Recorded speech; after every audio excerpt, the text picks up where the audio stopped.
그리스도 예수의 형상을 이루기까지의 믿음의 성장에 대해서 말씀을 나누도록 하겠습니다. 사람들은 다 성장의 목표가 있습니다.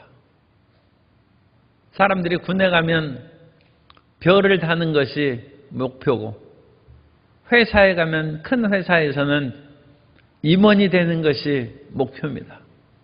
그것이 이제 별을 다는 것이죠. 집을 사는 사람은 아파트가 30평, 50평, 100평은 너무 클 것 같은데 어쨌든 100평을 목표로 해서 살기 좋은 아파트에서 살아가는 것을 목표로 하고 있습니다. 그래서 오늘 우리는 이 새벽에 부르짖어 기도하는 것이 우리 몸이 건강하여 세계 어느 곳을 여행하고 뛰어다닐지라도 피곤치 않는 몸이 되게 해주시고, 사업도 잘 되어서 물질적인 풍요가 넘쳐나도록 우리가 기도하고, 또 우리 이 사회가 평화 행복이 가득하여 갈등과 다툼이 사라지는 복된 사회가 되고, 나라가 부강하고 발전하고 자유민주 그리스도 예수 안에서의 통일이 이루어지는 아름다운 나라가 되는 것을 우리가 바라고 꿈꿀 수 있습니다. 그것이 우리의 비전입니다. 우리의 기도 제목입니다. 그런데 우리에게 또 한 가지 가장 중요하고 어떤 면으로는 강렬한 목표가 있는데, 그것은 우리가 날마다 그리스도의 형상을 담는 것입니다.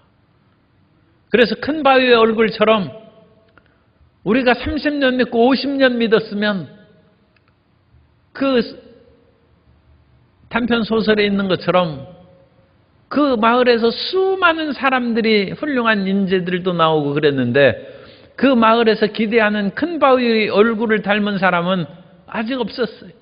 그런데 그 마을에서 유학도 안 가고 큰 사업을 해서 부흥하거나 정치적인 이름을 드러내지도 않은 그 마을에서 성실하고 진실하게 살아간 그 사람의 얼굴 모습이 석양의 햇빛이 쫙 비칠 때, 여기 바로 그 큰 바위 얼굴의 주인공이 있다는 거예요. 그 사람은 그 마을에 살면서 대단한 일을 한 것도 아닌데 그 마을에서 고대하는 인격과 평화와 사랑의 그 모습으로 변해갔다는 거예요.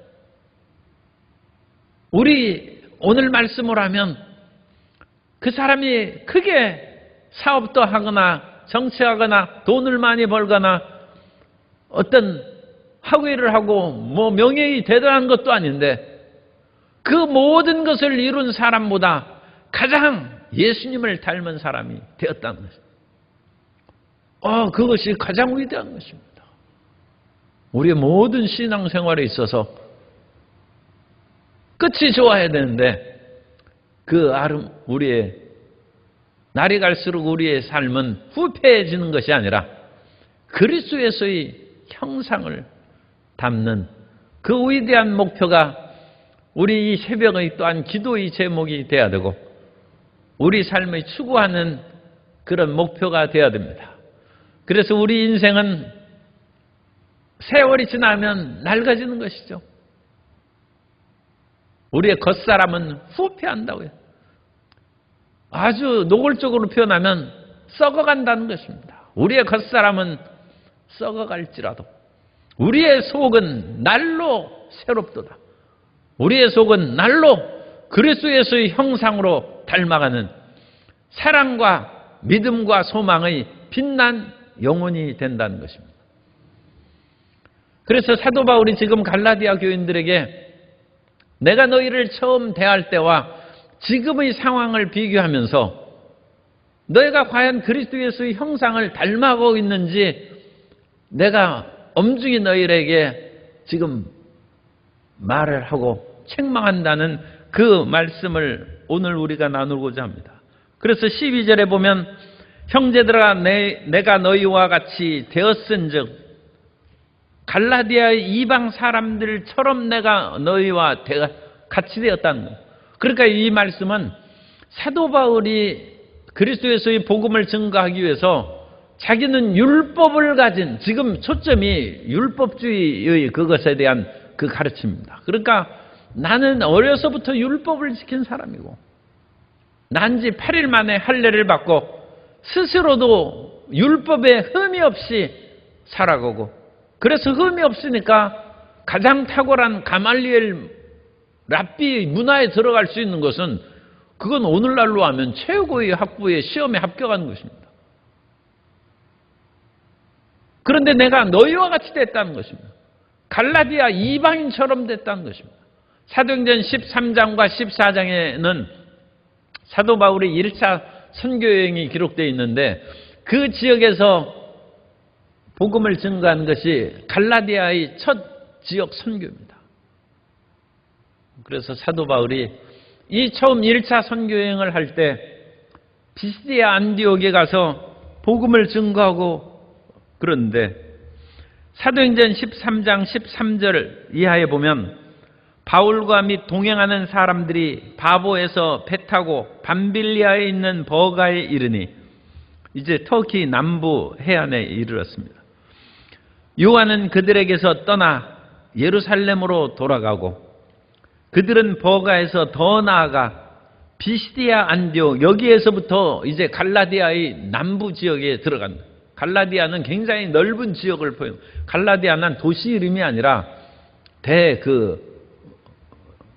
전라남도처럼 한 근지역, 그거보다 훨씬 더 넓은 지역을 말하는 것입니다.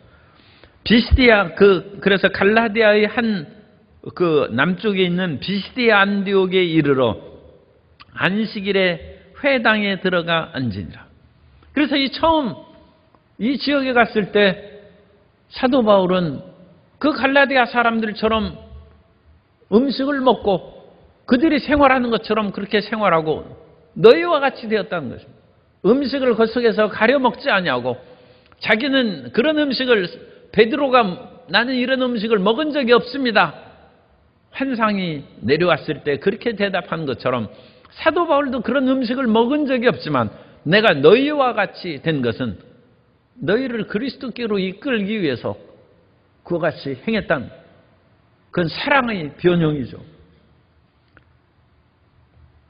그리고 뿐만 아니라 13절에 보면 사도 바울이 너무 고단하고 힘들게 복음을 증거하면서 육체의 약함이 있었어요. 얼굴이 초췌했어요. 내가 처음에 육체의 약함으로 말미암아 너희에게 복음을 전한 것을 너희가 아는 바라. 그래서 너희를 시험하는 것이 내 육체에 있을 때, 사도 바울이 육체적인 어떤 치명적인 질병이 있었다는 그런 설도 있어요. 그래서 가장 그 치명적인 질병 가운데 주장하는 것이 간질입니다. 사도 바울의 간질이 있어서, 이 간질이라는 것은 뇌신경이 어느 순간에 좁아지거나 마비되면 발작 일어나는, 유명한 천재들이나 그런 사람에게도 간질의 그런 증세가 나타나고 그럽니다. 심지어는 기생충이 들어가서 뇌의 한 부분을 그렇게 막아버리면 간질이 생깁니다. 그래서 그런 경우에는 그 정밀 검사를 해서 그 뇌에 어떤 그런 기생충이나 그런 다른 것들이 들어가서 그것을 막거나 움직여서 발작이 일어나는 그런 것을 이제 치료하면, 그거 꺼내면 그런 경우에는 이제 깨끗이 치료되죠. 사도 바울에게 이런 어떤 그 발작 증세가 있었다. 그건 참 치명적인 그런 병인데, 그것이 우리가 예수님을 믿고 그러는 것이 아니에요. 간질이 꼭 귀신 들려서 간질하는 것이 아닙니다. 그래서 귀신이 그를 발작하게 하고 넘어지게 하는 그런 것도 있습니다만, 다양한 그런 이유로 인해서 육체의 약함이 있었고, 또 그런 것들로 인해서 간질이 일어나면 참 불쌍하죠. 요즘에는 그것이, 제가 예전엔 지하철 보니까 지하철에서 갑자기 어떤 사람이 쓰러져서 발작을 합니다. 그러면 옛날 사람들은 불쌍하게 여기는 것이 아니라 침을 뱉었다. 옛날에는 이제 그런 것들을 다 영적인 것으로 잘못 생각했어요. 이것은 저주받은 사람이다 해서 침을 뱉었다. 그런데 여기에서 너희가 업신 여기지도 아니하고 버리지도 아니하다. 이 버리지도라는 단어가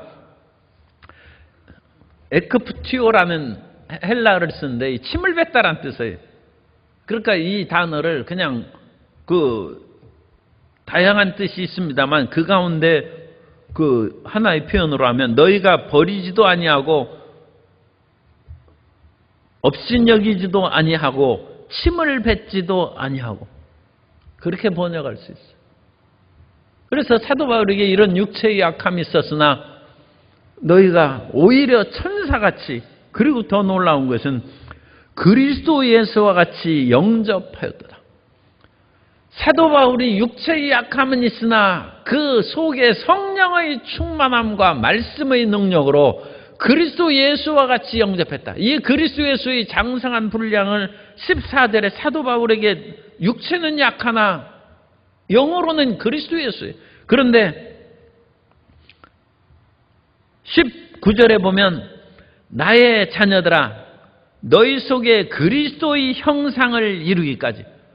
지금 갈라디아인들은 육체를 자랑하고 율법을 지키고, 율법을 지킨다는 것은 육체를 자랑하고 외부적인 것으로 자기 자신을 드러내는 것입니다.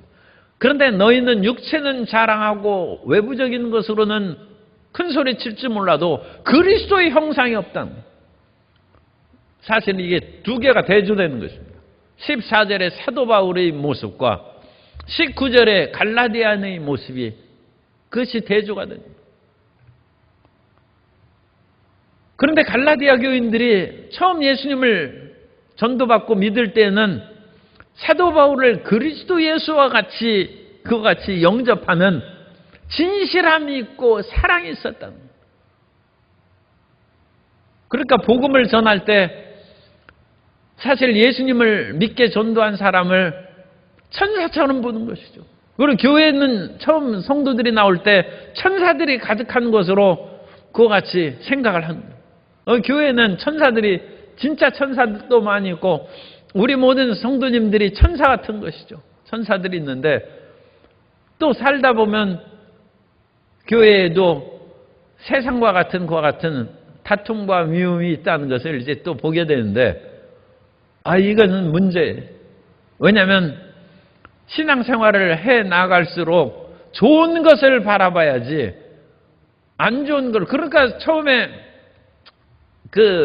사랑하는 사람이 생겨가지고 그야말로 눈에 콩깍지가 씌는 것처럼 그렇게 좋아하고 그랬는데 결혼하고 보니까 온갖 그런 잘못된 것이 나타나가지고 못 살겠다. 그러면 안 되는 것이죠. 그건 자기가 사랑할 때 못 본 것이지 그 사람에게 없는 것이 아닙니다. 원래 있었던 것을 자기가 사랑의 마음으로 덮은 것이죠. 그러니까 결혼한 후에도 그 모든 부족한 것과 나쁜 것이 보일지라도 자기가 사랑이 식은 것을 가슴을 치고 그 모든 허물, 원래 있었던 거예요. 그것을 더 큰 사랑으로 덮으려고 노력을 하는 것이 행복한 가정생활을 이루고 영원히 사랑하는 부부가 되는 것이죠. 그런 것처럼 교회도 그래야 되는 거예요. 교회도. 처음에는 아무것도 모르고 예수 그리스도를 증거함으로 모든 사람이 천사요 예수 그리스도의 그야말로 형상을 닮은 사람으로 생각했는데 그 사람에게 부족함이 왜 없겠습니까? 자기가 못 본 것이죠. 그런데 그것을 나중에 보게 되었다 해서 실망하는 것은 그건 애인을 그와 같이 실망하는 거나 똑 마찬가지입니다. 그렇다고 해서 이혼하면 되겠습니까? 그런 것처럼 그렇다고 봉사를 그만두고 교회를 떠나면 되겠습니까? 그것은 처음 사랑의 하나님의 아름다운 것을 상실해버립니다. 사랑은 허다한 허물을 덮는다고 했습니다. 그래서 그런 것으로 가야죠.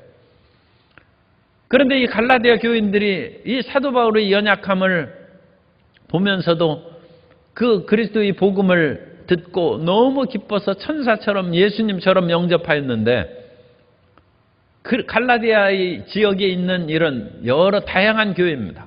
갈라디아 지역에 있는 여러 교인들에게 이와 같은 누룩과 같은 잘못된 것이 퍼져나가기 시작했어요. 그 퍼져나가기 시작한 것이 율법주의입니다. 그래서 이 율법주의라는 것이 그 갈라디아에 있는 교인들에게 들어가니까 사도 바울은 문제가 있다는 그 마음으로 변질되기 시작했어요. 사도 바울은 변한 것이 없어요. 그러나 갈라디아 교인들이 지금 변해가고 있다는 것이죠. 15절에 너희의 복이 지금 어디 있느냐. 이 갈라디아 교인들의 복은 예수 믿는 사람은 그야말로 존경하고 사랑하는 그것이 복입니다. 그리고 무엇보다도 예수 그리스도를 믿음으로 말미암아 영생을 얻는다는 그 한 가지를 믿는 것이 복인데 이제 그 복을 지금 상실해 가고 있어요. 율법을 지켜야 된다는, 그래서 예수님 믿고 얻은 마음의 평화가 사라져요. 사도 바울을 주의 종에 대한 사랑의 마음도 지금 떠나가고 있어요. 오죽했으면 16절에 내가 너희에게 참된 말을 함으로 원수가 되었느냐. 예수님처럼 보던 바울을 이제 원수처럼 되었느냐. 이런 그런 일들이 오늘날 교회에서 가끔 일어나고 그러죠. 원수가 되는 거예요.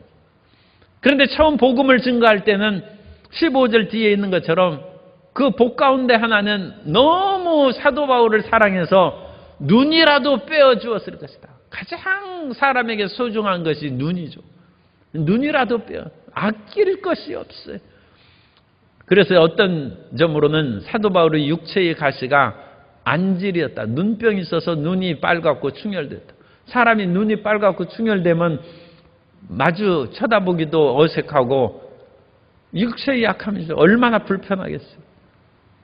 그러니까 사도 바울이 이 불편한 것이 간질이든 안질이든 아니면 다른 여러 가지 복음을 증거하면서 육체의 연약함과 초췌함이 있었던 그 어떤 것이든지 그런 것이 있었을지라도 오직 복음 안에서 예수님처럼 사랑했는데 이제는 복음이 예수 믿고 의롭다함을 얻는 복음의 그것이 약화되니까 다 미워지는 거야.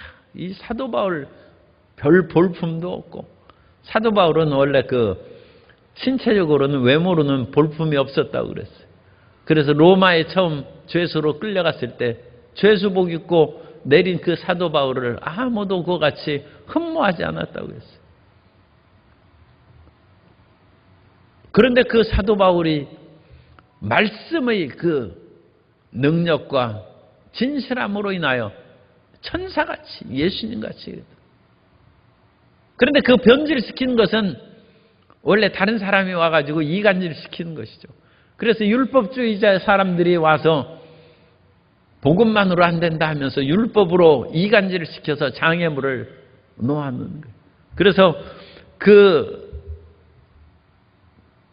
그들이 17절에 그들이라는 것은 이제 갈라디아 지역에 온 율법주의자들, 율법주의 크리스찬입니다. 그 사람들이 우리를 봐라, 얼마나 율법도 지키고 예수님도 믿고 얼마나 좋으냐, 그런 식으로 해서 갈라디아 교인들을 잘못 이제 길로 이끌어 미혹시키는 것이죠. 그리고 그 사람들 또 열심히 있어요. 이단도 열심히 있죠. 열심히 있는데 그런 열심은 좋은 뜻이 아니라 그 열심으로 자기들을 섬기게 하는 거예요. 자기들에 대해서 열심. 그러니까 이단들은 열심히 사람들을 가서 자기들의 뜻대로 모든 것을 따르도록 함으로 그 이단 교주에게 충성하게 만드는, 예수님께 이끌어가는 것이 아니라 이단의 교리와 교주에게 충성하도록 자기에게서 열심을 낸다는 것입니다. 그러므로 18절 좋은 일에 대하여 열심으로 사모함을 준 것인데 그렇지 않은 것은 열심이 올바르지 않다는. 존 웨슬리는 무조건 종교 생활에 있어서 열심을 내는 것이 올바른 것이 아니라고 했습니다. 열심을 어느 곳에 내느냐는 것이 좋은 것이지 열심을 내면 낼수록 부정적인 것이 크게 보이는 열심은 그 사람은 지금 정죄의 길로 나가. 사람이 눈이 좋아가지고 밝게 보이는 것은 좋은데 밝은 눈을 가지고 그 사람 얼굴에, 참 실례의 표현입니다만, 죽은 깨가 있고 기미가 있고 온갖 것들이 다 있는 것만 바라보고 저 사람 내가 눈이 어두울 때는 참 얼굴 괜찮은 것으로 흠모하고 사랑했는데 눈이 밝혀 보니까 완전 저건 죽은 게 투성이구나. 내가 사랑할 만한 그런 사람이 아니구나. 그건 눈 밝은 보람이 없죠. 눈이 밝으면 좋은 것을 바라보는 열심을 해야지 남의 흠을 잡고 그것으로 인하여 사이가 멀어지는 것은 그게 바람직하겠습니다. 교회 생활에 있어서 성경을 많이 알수록 성도들이 참 이 표현도 우리에게는 해당하지 않기를 바랍니다. 열심히 공부하고 기도를 많이 할수록 성도들의 단점이 보이고 저들의 이전에 대단한 지식으로 생각한 것이 상당히 부족하고 어리석은 것으로 보이고, 그러면 그 성경 공부한 보람이 어디 있어요? 아니, 성경을 공부하면 그리스도의 형상을 담고, 그리스도의 형상이라는 것은 사랑과 평화와 화목의 역사가 있어야 되는데 많이 공부할수록 다른 사람의 단점만 보이고 교회의 단점만 보이고 열심은 있는데 좋은 것이 나타나지 않아요. 무엇을 위하여 그 일을 하느냐는 것이죠. 갈라디아 교인들이 지금 열심으로 율법을 공부하고 그러는데 자기들에게 복음을 증거한 사도 바울과 지금 원수 사이가 되어가고 있어요. 이게 무슨 열심이냐는 거예요. 그러나 사도 바울이 그들에 대한 사랑을 버리지 않습니다. 왜냐하면 사도 바울은 그들을 낳았기 때문입니다. 자식이 아무리 부모를 괴롭혀도 부모가 자식을 버리지 않는 것은 자기가 낳았기 때문입니다. 그래서 어떤 사람은 얘기했습니다. 자식은 어릴 때에는 발로 부모의 몸을 밟고, 애들이 막 어릴 때는 그냥 밟고 다니고 막 그러죠. 자라나서는 부모의 마음을 밟는다고 했어요. 이제 자식이 크면 큰 자식이 부모님의 발을 밟고 그런 일은 없죠. 그러나 마음을 밟는다. 진짜 또 커서도 부모의 발을 밟으면 그건 불효죠. 그런 그 잘못된 사람은 그 있을 수가 없죠. 그런데 그렇지 않은 사람도 마음을 밟는다. 그러나 마음을 밟더라도 부모가 끝까지 참는 것은 사랑이기 때문입니다. 그래서 사도 바울이 지금 갈라디아 사람들이 원수처럼 대할지라도 그들을 버리지 못하고 포기하지 않는다는 것입니다.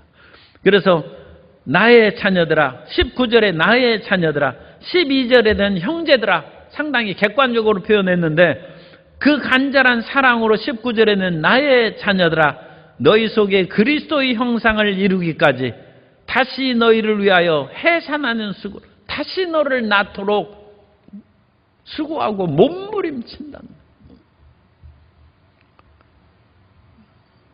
사도 바울의 이와 같은 헌신과 다시 기도를 통하여 갈라디아의 지역의 교회가 바르게 서고, 또 이것으로 말미암아 참된 복음이, 율법에 흔들리지 않는 복음이 굳건히 세워지게 된 줄로 믿습니다. 그래서 우리는 열심을 내되 살펴봐야 됩니다. 우리가 열심을 내므로 그 열심으로 예수님을 더 사랑하는가? 내가 열심으로 기도하고 말씀 읽고 예배드린 후에 더 성도들을 사랑하는가? 그건 올바른 열심이죠. 그런데 나는 자꾸 성장하는 것 같은데 내가 성장할수록 모든 것이 마음에 안 들어. 그건 지금 잘못 성장하는 것입니다. 그 사람은 진짜 성장하는 것이 아니라 미움이 성장하는 것이고, 비판이 성장하는 것이고, 정죄가 성장하는 것이고, 율법이 성장하는 것입니다.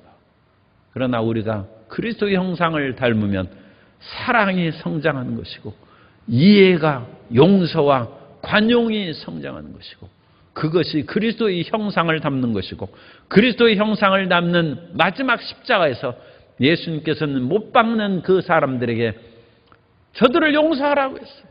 그것이 그리스도의 형상의 아름다운 모습입니다. 이것을 사도 바울이 전한 것처럼 오늘 우리의 모든 마음에도 예수님을 믿을수록 남편을 사랑하고 아내를 사랑하고 가족을 사랑하고 성도들을 사랑하고 나라를 사랑하는 하나님의 자녀들로 성장하고 성숙하게 되시기를 예수님 이름으로 축원합니다.